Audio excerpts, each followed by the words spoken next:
Good morning, good morning. Boston Black News. We here, 351 cities and towns, 22 neighbors in the city of Boston, 50 states, 7 continents. We are everywhere. We're so excited today, and it's real loud. Maybe I have my hearing aid in, but it's real loud. But it's just like, I sound real loud, but I want you to understand that you need to lift your voice. And I'm telling you, it's so important that we have black news. It's so important. Boston Black News founder CEO Pastor Bruce Wall he's building a network so that we can hear and see what we're talking about in our community from you here at Boston Black News and Common Square, historic passing of the pen. Guess who's with me this morning? Pastor Karin Wall. How you doing this morning? I'm fine, Ron. How are you? Oh, yeah. I know you have a broadcast too, right? Yes, I do. Can you just tell a little bit about your broadcast? Sure. It's a monthly broadcast, second Sunday of every month. The name of the broadcast, the title of the broadcast is At the Table. And, excuse me. And it is a phrase that was coined by Shirley Chisholm, the first black woman to run for president on a major ticket back in '68, and she said, when they don't give you a seat at the table, bring your own chair, right, and get on up to the table. So, and you don't want to be on the menu, right? Yeah, you don't want to be on the menu. You better be at the table, so you know you're not on the menu. There you go. You got that. And so the objective is just to bring, similar to, it fits in the mission of the station. To bring issues that are important to black women, black Christian women of every generation, to hear the stories from us, by us, through our lens, not somebody else telling us, what the issues are and what's important to us.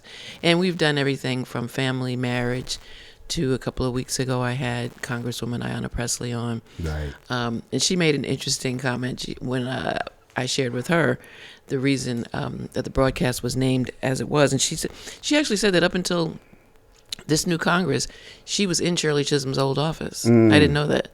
And when I said, bring your own chair, she said, but what happens if the table is corrupt? You might have to build your own table. All right now. I was like, all right. Yeah, she's all right. Yeah. No, I heard that she had Shirley Chisholm's office, and it's very fitting, right? Yeah. And here we are in Women's Month. Yep. And I have Pastor Karin Wall here, right? 9 o'clock. This is beautiful. But speaking of black media and, giving out information, Melvin Miller, 88 years old, he is passing not just the torch, but the pen. Sometimes we, try to go beyond our years, but he's doing something that's very important to us. I'm going to read some of this article. We can have a conversation. Those of you that are listening or viewing us here, right? 617-282-0685. You can call us. Let me put my little Googles on, so I don't mess this up. Get an age. Yeah, that's right. Melvin Miller sells newspaper after 57 years of service. A younger but seasoned generation of journalists is leading the Bay State Banner in its second half century in the wake of a sale February 28 to a new black ownership team. Melvin Miller, the founder, owner, editor, and publisher of the influential Boston-based weekly for the last 57 years, sold the paper to a group headed by veteran WBPG-LP editor and videographer Ron Mitchell and filmmaker Andre Stock, who has produced news magazine and documentary features WGBH-TV, Frontline, and Nova. Miller, a Roxbury native who still lives on the same block where he grew up, said it was time to pass the pen to a new leadership and editorial team. I'm 88 years old and getting ready for the maker, said Miller, sitting beneath a framed photograph of crusading Boston journalist William Monroe Trotter in the paper's Dorchester office. I've been looking for some time for someone to step up and take over the job. I think the banner is needed more than ever. Both Ron and Andre are from old Roxbury families with deep ties to the community. They know the people, the streets, the issues we face. I have very confidence that they will carry on the great work we have done for close to 60 years. Wow. That deserves applause. Right. Yeah. You know what I mean? It's like, wow. I mean, everyone know about the banner. If you don't, it's free. You can get it. You get information on the community. We salute you, Melvin Miller, for the hard work. Yeah. Thank you for your service. It is important that you do pass the torch because we need the banner. And we have Boston Black News. Let's talk about media. I couldn't agree more, and I'm so glad that he recognized it. Although 88, he's right. You know, that he recognized it, has been thinking about it, and is going to have the banner like go into the next generation on his terms. Right. You don't want to get to the point where you're so sick it gets taken from you, or whatever. Or it disappears. Right. Or it disappears. Yeah. I mean, it gets taken from you, step one, and then it disappears, step two. Right. So the fact that he's got a plan, he's passed it on to capable hands, it's exciting, and I think it like bodes well for the future of the Bay State banner. Right. And then black media in general, it's, in my humble opinion, it's more important now than it has ever been. Yes. One, and two, are there's local black media, of course, and national black media, but you have to go to specific networks to hear news on like on the continent of Africa, what's going on in Africa, right, that the average person that we should know that we don't know. Mm-hmm. So when I think black media, I think local, I think national, and then I think worldwide black media. Right, and even particularly now with this new generation. Mm-hmm. They don't know the stories of those of us who've been in the trenches. Right in the trenches, yeah, right? Yeah. And it's really sad. And, sometimes the elders complain about you have new leadership, they don't pay attention, but we don't tell our story. Mm-hmm. So there's a project I'm involved with our Dr. Carolyn Crockett, where they're archiving your work. Like they've been archiving Dunk the Vote from 1992 all the way up until now. And I was thinking about, like, even Bruce, with why Pastor. don't you do that? That's what I said. Bruce, why don't you do that? Archive your work, because your legacy moves on. That's right. And now, right, at my young age of 60, I'm starting to thinking of legacy. You don't look 60, Ron. Thank you. You don't. 65. Oh, I do. Oh. 65, maybe. But no. See, you don't look 60. She's a social worker. She had me. No, you look great. Thank you so much. So it's Women's Month. And there's some. Can I go back to something you just said? Like, sure, you're starting to think legacy. Mm-hmm. That is so important to, kind of think about life from where you want to end up, and then backfill what you need to do to get there. Right. You know what I mean? Instead of like arriving one day, like, gee, I'm 60. What do I want to do? Like just get on Social Security or something and die. Right. And I think planning. Maybe we haven't always had, we meaning black people, maybe we haven't always had the privilege or the room to planfully look at our lives. But I think, again, it's now more important than ever so that those legacies are preserved. Right. So that the chain doesn't get broken again and we get separated from our history. Right. And that's been the history. Right. Right? Yeah. It's like we don't know who's done what. Right. And that's deliberate. Right. That's absolutely deliberate. Let's talk about that. Yeah, that's absolutely deliberate. Everybody knows. Let's take, for instance, something that's pretty common now, Black Wall Street, right? Right. Can you imagine if you, me, Bruce, generations before us knew that was dinner table, conversation. Right.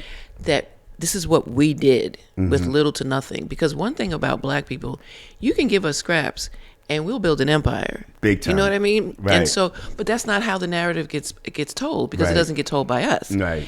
It's, we were happy being slaves. We sharecropping. I mean, even when you think about the pictures of sharecroppers, they didn't tell the story behind how backbreaking that work was, right, and how sharecropping led to something else, ownership, right? Land ownership. And then that led to maybe a second or third generation of entrepreneurial farmers or, agriculturists. They don't tell that story. They publicize deliberately hideous pictures of us that tell the story that they want about us. And then because that's all, we don't make the curriculum, and we don't print the school books, the textbooks.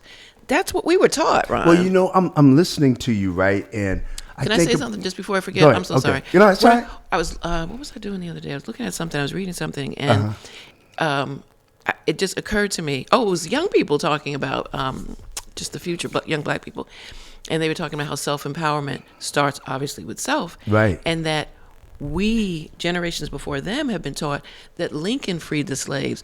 We freed ourselves. We freed ourselves. Come on now. We freed ourselves.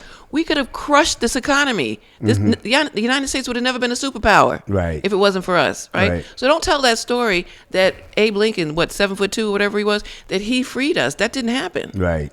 But yeah, Well, I get you know, excited about you it. just struck a nerve right there, because I think about the statue. I struck my own nerve. Well, you struck mine too, because I think about that statue that was in Park Plaza with Lincoln, 7 foot tall, right, and the slave looking up to him. Yep. And I was like, every time I walked by that, it's hidden, but yet, if you walk the streets of Boston, you'll see, you would have seen it. And I'm so glad that they've removed that, because it's just so bad, you know. But I was going to say something about my aunt. I'm listening to you talk about the slaves and how not only were enslaved. The enslaved. Yeah, right. And that's thank you for the correction. You're welcome. Somebody had to correct me. One of the best times of her life was picking cotton. Wow. I was like, whoa. And for us, you know, I probably wouldn't have been a good slave, enslaved, right? Because they would have killed me. I don't think so. They would have killed me, right? Yeah. But, you know, just to listen to that, so the mindset was even changed. So even as we talk about us being free, are we free in our minds? Well, even think about it. So, you know, when we think about the emancipation of the enslaved, so the southern states, right, that didn't want the enslaved to be free, Right. they had to. They gave into it. They had to, right? They had no choice. They had to go along with it. But their mindset never changed. And I was thinking about this the other day in a conversation. The North and the South have never been reconciled. Right. So that's why the South has their heroes. Because we say up here, why do you have statues of the losers of the Civil War? Well, in their minds, they weren't, right? And so, because the states were never really reconciled to what happened, and a culture was born, we've kept our multiple cultures, you know, all over the country. Right. And so you free the people legally, technically, but what did you give them to start with? There were no 40 acres and a mule. We know that, right? And so for some people, the mental chain stayed on because it was like, well, where do I go now? What do I do now? Oh, they need us to come back, right? So maybe we're not technically enslaved, but the mindset still got passed down generationally. And something you said about picking cotton, her mindset made a thought about mental health just kind of ping in my brain. Right. I can't think of the author right now. Bruce, I don't know if you can look him up while we're talking. My Grandmother's Hands. It's a book. I've heard of that book. Read it. Life-changing. And the metaphor that he's using about his grandmother's hands is he talks about the passing on of, you know, generational trauma, right? Racial generational trauma. And the author says, he's a black man, he's a social worker, and he said that he loved his grandmother and that she was like the best thing to him, but she had moments. Thank you. Resma Menachem, that's his name. My Grandmother's Hands. Thank you. And he said, but she had moments. And as a child, he didn't realize that what he was seeing was trauma reactive behavior. Right. Like she could be grandma one minute and then like go off on you, you know, the next minute. And he said that he used to love to rub her hands, but her hands felt like leather.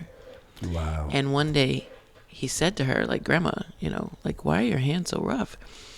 And she said it was from picking cotton from the time she was like 6 years old. Wow. And she said, it is so excruciating to put your hands down in that cotton and come up. The thorns just would tear your skin off, right? Right. And she said, but then eventually the skin compensates for that and builds this leathery, kind of skin so that it no longer hurts. Wow. And he said that's like a metaphor for black folks. Yeah. You know, we've learned to compensate and do things and have developed that tough skin so that the stuff we have to do no longer hurts. But it doesn't mean it doesn't impose trauma. And we don't pass that trauma down to our kids and our grandkids and our great-grandkids. Right. So, well, great book. Yeah, but also, I want to talk about even the whole incident with Twitch, because that's brought us back. Oh, man. It brought us back as black men in particularly. You know, the trauma we take on and the pain we carry. Leather, but yet it hurts, right? And I think, I remember in the 90s they had the Casey Foundation came and talked about mental health, and black folks were like, you know, I'm not, just Right. that stigma. I don't want any parts of it. Right, Yeah. exactly, right? But now it's become more, you know, universal. People are able to talk about it and acknowledge it, right? And I think the incident with Trish, because you always see him smiling, Always. dancing, best moves, Always. you know, on Twitter, Instagram, and then that happens. What's your response? Me? Yeah. Okay. That wasn't rhetorical. Okay. What's your response? Call in 617-282-0685. There was something, I think you're right. There was something about Twitch's suicide that was so devastating to us who we didn't even know him, you know, but Right. it was so devastating. It was like somebody we knew, a family member, had taken his own life. And I think, like you said, his persona was so upbeat, so Right. happy, always dancing, him and his wife and his kids, Right. right? That it just it froze me for a minute. Like, Right. how in the world was he hiding that much pain that to him the best option seemed to be suicide? Wow. Because most people, right, they don't want to die. They want relief from the pain. Right. And when you get to the point where you think the only relief is to die, how are you getting up every day and faking the funk? That Right. So even now, when I still see, every now and then, you know, you still see videos of him, I pause him and I just kind of look like, was there any tell? Was there any giveaway? Aside, maybe his wife knew, you know, his family knew, perhaps Right. those close to him. But was there any indication? And who knows? I don't think that's an answerable question. But I think you're so right. Black men have, it's better. I will say that. I'm thrilled. Can I just say this? A plug for social workers. I'm thrilled to see the number of black men entering the clinical social work field or the mental health field in general. Because we need it. Because we need it. Bad. Exactly. Right. I had someone ask me just yesterday, could I refer somebody to a black clinician, a black male clinician, and honestly, the ones I know have wait lists. Right. So I couldn't, you know, I said, sorry, I don't, you know, have anybody for you. So the fact that they have wait lists means two things. One, that we're starting to, you know, make a turnaround in terms of getting help and recognizing that it's okay to say you need help. But it also says the fact that they have wait lists says that there's still not enough of us. So, you know, I think we have to keep pushing that. So as a social worker, right, when you hear these statistics of black men on waiting lists, what is their alternative? Healthy alternatives we're talking about, Ryan? Yeah, I mean, I don't know. I don't know what their alternative is. thank you for being honest. Yeah. Because it's a hard question, and I'm looking to find the answer because there are so many black men that come to me asking for help, Yep. and I don't know what to do. Right. And you hear about these billions of dollars going into various states and cities, but yet you have a segment of our population that's suffering. Right. A huge segment of the population that's suffering. And in part, I mean, it kind of goes back to what I just said a minute, alluded to about needing more black men in the profession. You know, if I don't think you get me, that you can kind of resonate with you don't have to have lived my same life, Right. but if I don't think you get me on some level, when you are in a place of I call it compound depression, because it's one thing after another, after another, after another. When you're in that place, Right. you don't have that mental energy to explain yourself to somebody. Mm-hmm. You want to go in and just be able to talk and problem solve and know that you're heard, and not have the person be like, what kind of life story is that? Or pass out, right? Right. Yeah. Or I don't know if I can help you. Mm-hmm. So we need more people that will resonate with our own stories. And I mean, break it down culturally, not just black. We need black Latinos, West Indians, Africans, right? Because everybody's story isn't the same, even though our skin color is the same. But we say black and of the diaspora. Yeah. But you know how a Nigerian is Right. will think that I can't resonate really. I get it on some level, Right. but no, we weren't raised Nigerian. Go ahead. You from New York? Caller, you're live on Boston Black News. I'm from Michigan. You're a mess.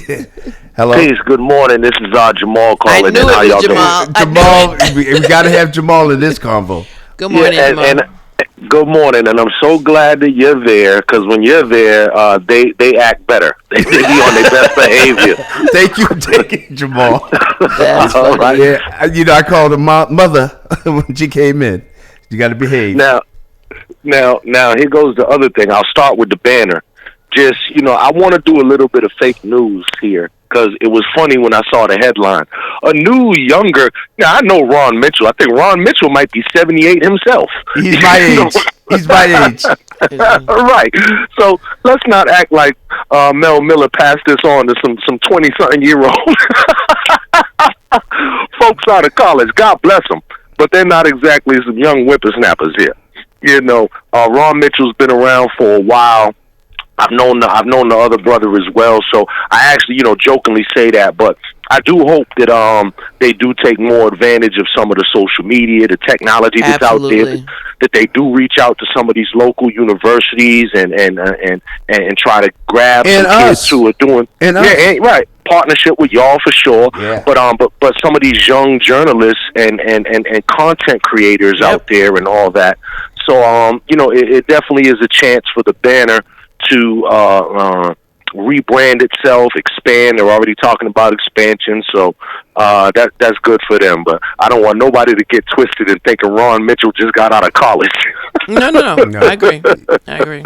Well, in the story, it says he's 61. Yeah. No, I'm just joking, because just the headline was like, new young leadership. I just like, wow, that's funny. Right. And as black men too, it's like, how long are we young? Because like people still call me young man today, and I'm 52 years old, and I'm like, I've been paying my own bills for 35 years. I mean, geez. But in any event, I called about the point of the mental health, because just like y'all, I get a lot of people who come to me for either mental health referrals, as well as maybe addiction stuff that centers around addiction stuff. Right. And the backlog out there is crazy. It was already crazy before COVID, but then after COVID, it got more crazy. And the black practitioners is, as you noted, far and few between. Now, not only are there waiting lists, I got to tell you, I've been turned down by some people, particularly, like now I have better insurance, but for a moment there, I was on Mass Health. And some people, That's right. straight up front Real was talk, like, right? nah, we're not going to mess with you, because, it takes us so long to get our payment from Mass Health or whatever. So Or they the was reimbursement rate isn't high enough for them.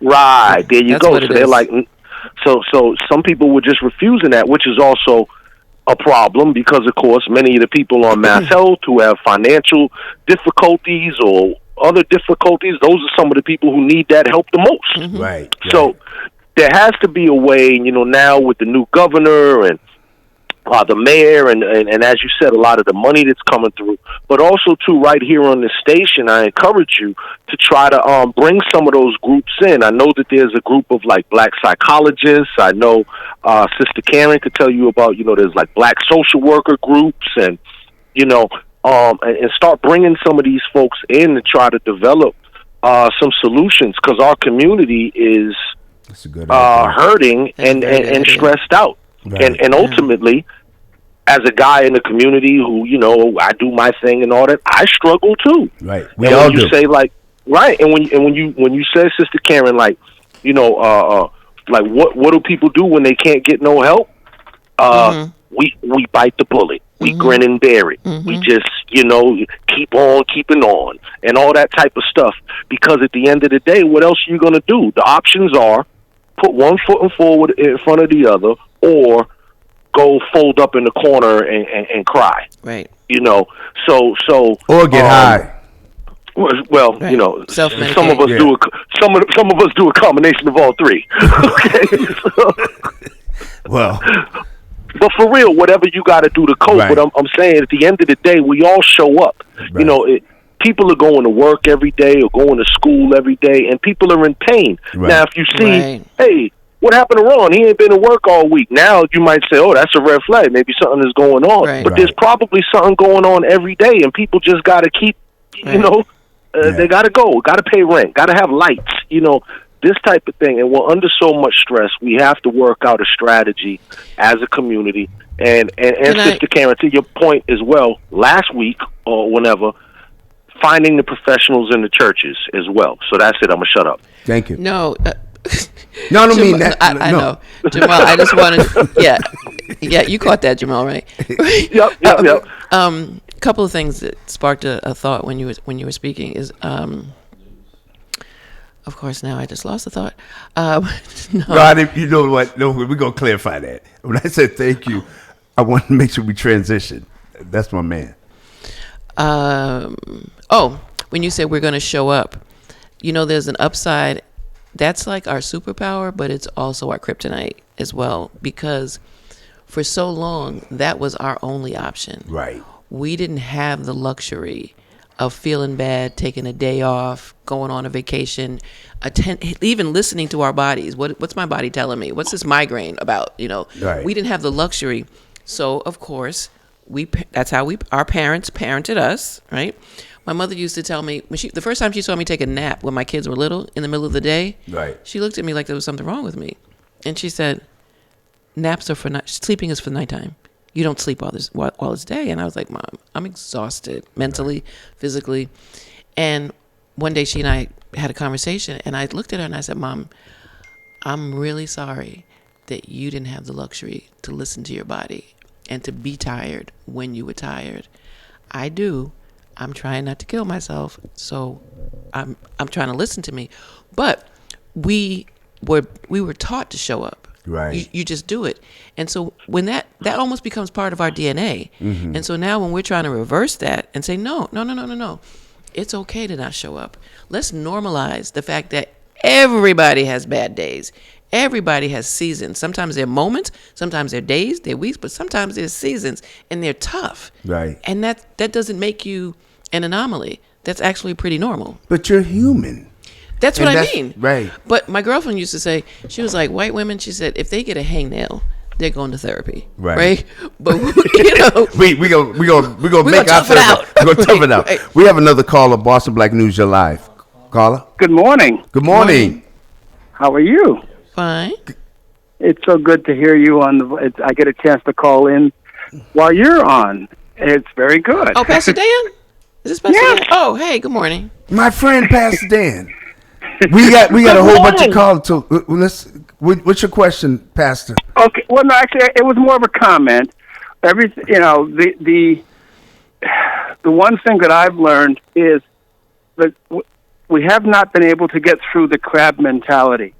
Mm-hmm. There's still within our culture I don't know if it's a desire or where if somebody thinks different than us, then we begin to question their authenticity. Mm.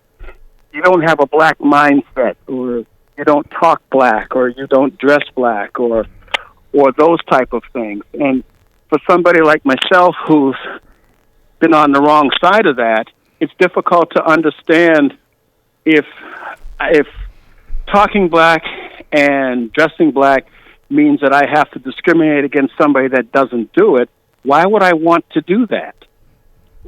Okay. I don't understand the comment. Okay. I didn't understand it.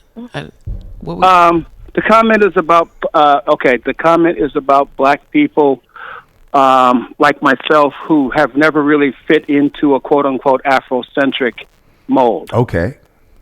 and because of that have suffered within the black culture because of that.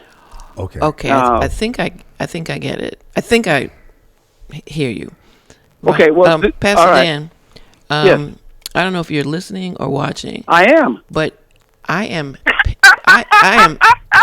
I am pasty light skin. Do you hear me? So I saw you. do you know what I it saw- was? I saw the picture. So when, Yes. when you talk about not fitting into a black mold, I mean, do you know what I heard my entire life growing up? You know, Oh, yes. little white girl, you think you're cute, da da da da da. But you know, so. But my question to you is, who told you that? I think of quickly in Genesis when God tells Adam and Eve, don't touch it, and they go ahead and do it, and then all of a sudden they realize they're naked, and then they're ashamed then, and they want to cover up, and God is looking for them, and they say to he says to them, like, you ate from the tree of life that I told you not to, and they said, yeah, and they said, and now we're naked and we're ashamed, and God says to them, who told you that? Wow. Who told you had to hide from me? Who told you that you now you needed to cover up? And so when I think of what you're saying, your experience, I like to kind of get an aerial view of that and ask myself sometimes, where did I get that from? Who told me that I'm really not accepted? Because in my generation, I don't know if we're the same age or not, that kind of split was created by media. It was Right. created by what was accepted as a standard of beauty. And so that's what made when you were talking about the crabs, were you talking about the crab in the barrel mentality? Yes.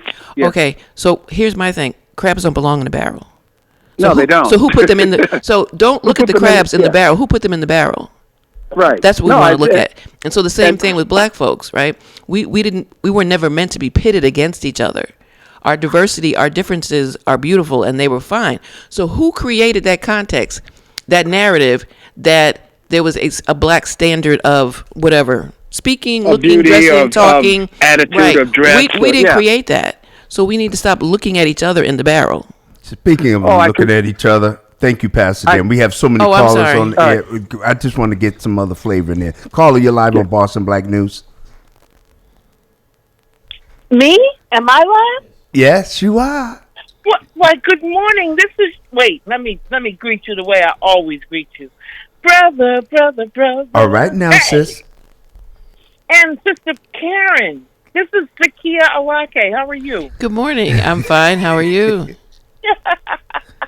I am excited. I've had such a great week, starting with last Friday at the radio show with Ron, and then accompanying him or meeting him at the First Church of Roxbury for the, brother, remind me, what is it called? Hacking the Archives? Hacking the Archives. Actually, Hacking the Archives series towards leadership. But I can still tie it into, I just started listening a few minutes ago, but Right. I could pick up from what Brother Jamal and Sister Pastor Karin and you were talking about. Sounds like we're talking about one of our most important subjects, trauma and recovery. There you go. And we were I could hear that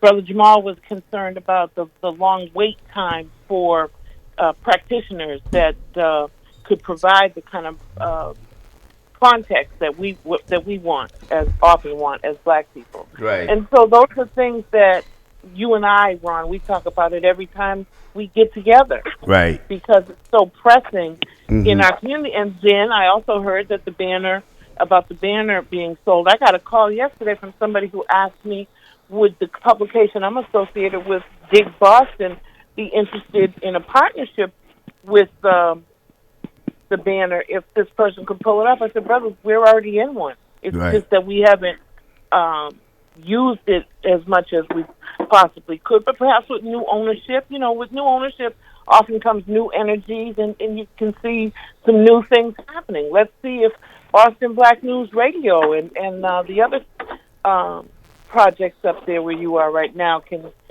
have more of a presence in the banner. Who knows? Right. The possibilities seem endless. But I'm really excited about the archive, and about learning how to tell our stories, Right. our oral histories. Mm-hmm. Like, don't you want to be able to leave a trail of breadcrumbs, as I like to say, for the grandchildren and the great-grandchildren, etc., to know, well, this is how he did it. Right. This is how he created Dunk the Vote. Oh, these are the things he said that were dangerous that he had to overcome and look out for. Mm-hmm. Yeah.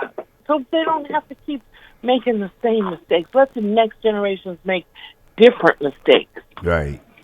You got any questions for me before I get off the phone? Thank you for calling in. Where are you calling from? I'm in. I'm not supposed to say exactly because of security reasons, but I'm in Connecticut with the youngest set of grandchildren. I'm in an undisclosed bunker with the grandchildren and Rocky the pit bull, looking out in a beautiful snow-covered backyard, just living my best life. I'll be back in town on Thursday. God bless in time for the next session of Real Talk for Change at the MIT class that I'm in. Yesterday, they showed the video that you narrated. Yeah. Oh, man, those students were just, they couldn't take their eyes off the screen, Ron. You are so impactful. You have no idea with your humble self. Thank you so much. Thank you so much, Love Zakia. you. Love you too. Caller, you're live on Boston Black News. Humble, interesting combination of words. Okay. Can I just say something to Pastor Dan? I don't know if he's still on before we take this. Yes, he's still on. So, I just wanted to say, Pastor Dan, that kind of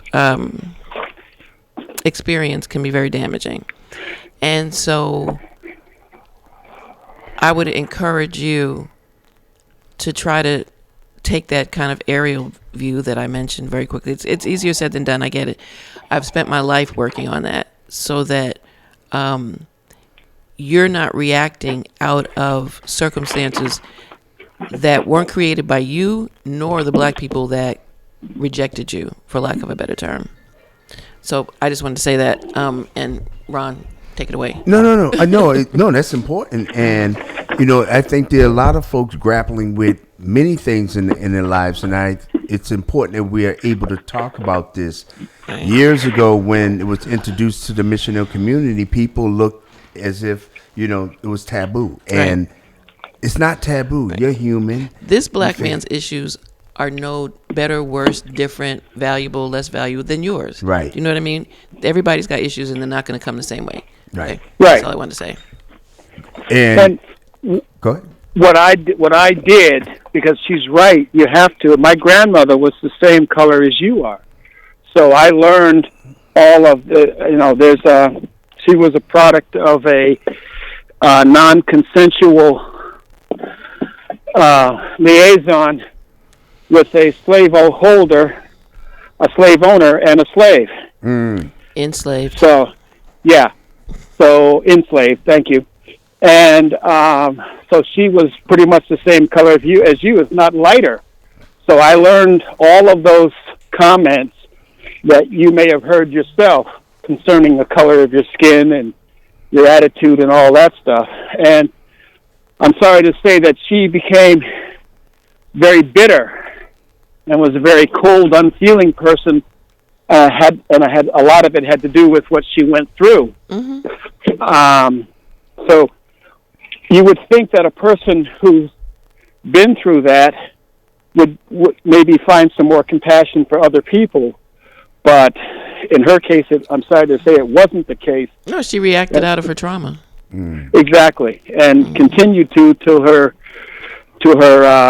going home period. Mm-hmm. But the people that I was introduced into that home. I didn't grow up in that home. I was introduced into that home, and not having the same speech patterns, not having the same mindset, as everyone else, did create situations for me. Now, it's easy to understand that they're reacting, but when you're, when you're a child, Yeah.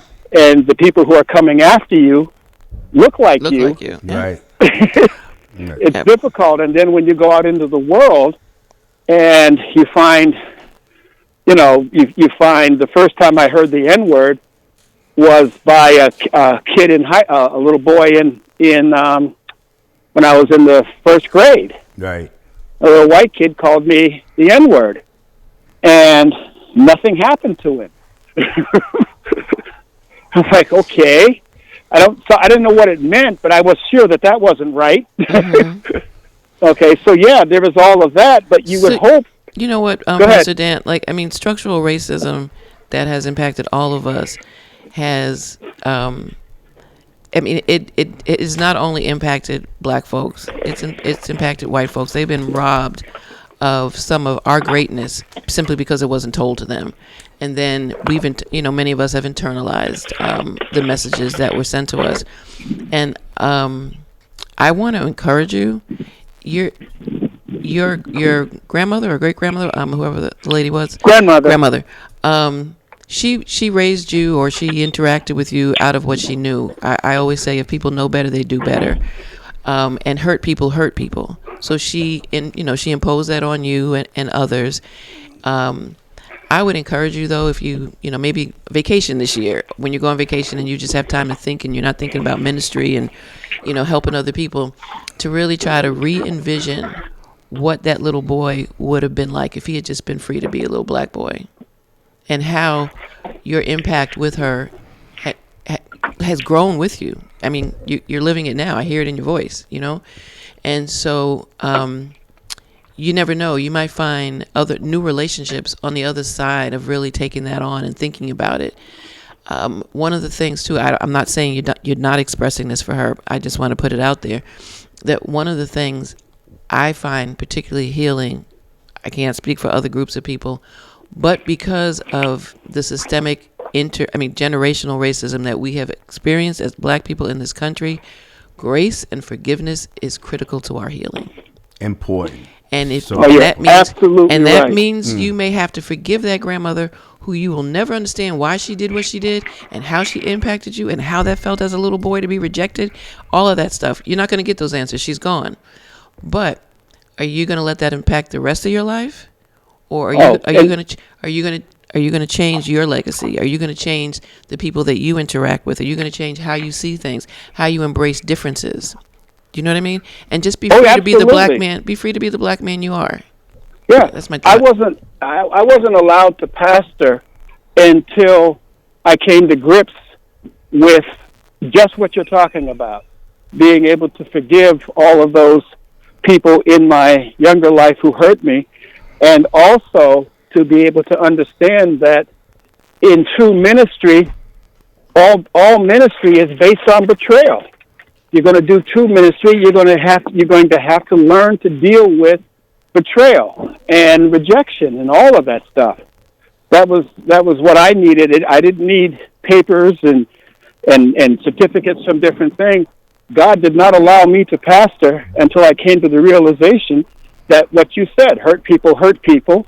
Right. And you have got to learn to forgive in the face of your pain.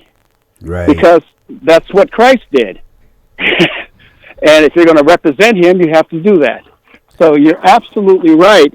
I brought it up more because it's unfortunately so ingrained in us. Mm-hmm. Right. Mm-hmm. That sometimes we don't even know we're doing it. Mm-hmm. Spike Lee's movie, Do the Right Thing, or even the one where they had the conversation about good and bad hair. Right. The whole song, I don't know if it's Do the Right Thing, I don't know what movie it was. But it was School Days. Okay. I think it was School Days, where they had this whole thing about nappy head and straight hair. Right. Good and bad hair. And my bad hair is standing up right now because there's a lot of calls coming in. Okay. Okay. You gotta go. All right. Okay. Mm-hmm. Thank you so much, Dan. So You're welcome. all right. Caller, you're live on Boston Black News. Oh, we lost him. Okay. But Pastor K, wow, Yes, sir. this has been incredible. We talked about the black media and the passing of the pen with Mel Miller and trauma, our community, and people want to talk. You know, They you do. see from the callers do. that are coming in and the pain. I mean, you could just feel it, right? They do. So, what is your advice? What do you think? I mean, you know, I have my thoughts on, you know, the talking, finding help, using media outlets like this, right? Because you don't get the opportunity to express yourself in a safe environment, and I believe this is a Right. good space, right? Right, Boston right. Black News has allowed our community to call in and talk what they feel and what they experience. So, I mean, I agree with you. I just want to emphasize that last point, Ron. I agree with you because you had the 3 callers that we had this morning couldn't be more different. right, You know what I mean? But yet this was the central point for them to come and meet and express their feelings and their thoughts. And it was fine. right, You know, it wasn't anything. Nobody was, clutching their pearls or anything. Nobody was rejecting their stories or invalidating their stories. Your story is your story. right. And we can relate. Right. But even if I can't relate, Right. like, okay, that's your story. Right. You know? Yeah, even if I can't relate, that's your story. And I respect it. And because I get to some extent, I mean, so if I consider myself a perpetual student, I always tell Bruce, I will be learning until the day I die. Right. And so I know more now than I knew when I was younger, but obviously I always want to know what I don't know. And so the thing that's always curious to me, you can meet a black person on the continent of Africa, but there's a connection, It's a connection, that hasn't right. been broken, Right. And so when we downsize that to a micro level, my situation wasn't Pastor Dan's or Jamal's or Zakiya. right? But we instantly, you know how it is. We see each other in the street. Don't have to know you. Right. Right. Right. You just feel that vibe, right? That wasn't broken. Right. It was damaged. It was bruised. But that wasn't broken for most of us. And so that's the thing that I think we need to seize on. That thing, that kernel of similarity, of likeness, of like we know how to read each other's expressions. Right. Don't have to know you, but if somebody's like, that means like suspect. Right. Know yourself, be yourself.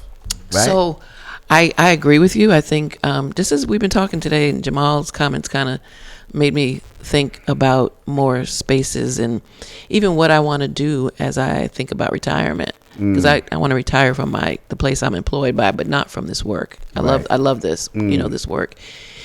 And how what legacy am I going to leave? Are you going to leave? In terms of helping us be healthier people and passing on breaking that chain of passing on black trauma. Right. That's hugely important, Very important. for our kids, Right. because it builds in an infrastructure for the kids that maybe we didn't have because we weren't protected like that in certain ways. We got the media onslaughts. We got the textbooks that had showed pictures of little pickaninnies.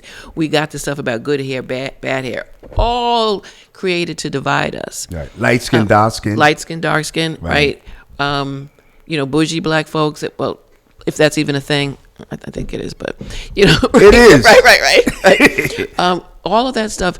How do we begin to use that Right. to our advantage? And I do think creating more spaces. Not everybody is going to go to therapy, Right. but sitting in a space where somebody tells a story that sounds like yours, and you don't even know me. Right. I don't know you. Right. But there's a similarity. Or you've just said something that lets me know that my story isn't like a 1 in a million story. That maybe more people than I know are struggling with raising their kids. What? Are you kidding me? Right. We have another call. I'm sorry. No, okay. But you talk about that breaking that generational trauma, Mm-hmm. but I do want to highlight something because you corrected myself as well as Pastor Dan. Enslaved, slave. Explain that because I understand that, but I want our viewers and listeners here at Boston Black News. We want to make sure everyone's on the same page. Right. So, one, I think to refer to us, our people, our ancestors as slaves, the slaves, whatever, dehumanizes us, right? That enslaved person, they didn't choose to be a slave, right? They were enslaved by a structure, right? That anyway, they were enslaved. I was going to go off on a whole tangent. They were enslaved, Right. Their names were taken away, their culture. They tried to take their culture away, their language, all these other things, and change them into something that was dehumanizing. Because you can't. If I just think of you as a slave, it's much easier for me to dehumanize you, Right. than if I think of you as an enslaved human being who, before I met you, you had a culture, you had an economy, you had a language, you had traditions, you had rituals, you had child rearing practices that we tried to strip you of. Right. And if we take all that away, it's much easier to take your babies from you because you don't really love them anyway. And you can produce them every 9 months for me. Right. Or to beat your man in front of you, or to separate to separate your children, to sell you, your husband, your kids, your mother.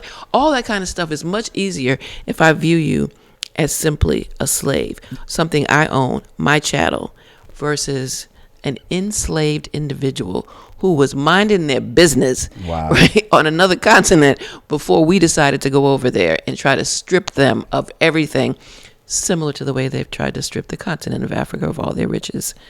But that's a conversation Similar for to what's another day. going on now. I Oh, mean, you look absolutely. at words, you say language, right? Minority, Right. majority, minority. I mean, that sounds like an oxymoron. Webster must be. I mean, what's a majority minority? Right. Right. Right. It's like I remember I was speaking at the Freedom House years ago, but right? Ron, that was created to And keep I'm- us in a box. Right. Right? Like, you're right. Numerically, how can a majority of people be a minority? Right. Because we told you so. That's what we told you were. Right? And you believed it. And you believed it. And so we walk around with that in that box. I'm sorry, I cut you off. That's right. Freedom House. Speaking there, I was getting an award, right? And a reporter had asked me before I accepted, when are we going to have our first minority mayor? And I said, we already have one, Mayor Menino, in a majority minority city, right? And that, I keep saying that to folks, like you keep saying we're majority minority. That doesn't even make sense, Right. Enslaved, when are we going to break that generational trauma that we pass on, right? We have 2 minutes left. Pastor K, can you just give us some encouraging words, some marching orders? We are in March. March on. It's the second day of March, Women's March. Second or third. Yeah. It's one of them, I know it's close. Well, just we didn't touch a lot on Women's History Month, and that's fine because we had a great conversation, I think. Right. But I want to encourage people to normalize Women's History Month. Something I did, I am in my 60s, and something I did this year that I'd never done before. I've always celebrated Black History Month in my circles. Right. This year, I was determined to normalize Black History Month. So, for instance, I would go into meetings at my job where there weren't many that looked like me, and I would start whatever I had to say with "Happy Black History Month, everybody," right? Because I want you to understand. Right. I'm going to normalize it. I'm sorry that they don't celebrate it in your circles, but Right. it's going to be celebrated everywhere I come into, right? Yeah. So, Happy Black History Month, Thank right? you. Even in, professional settings, I would have a jacket on like this, and I'd have a Black History Month T-shirt on underneath it, right?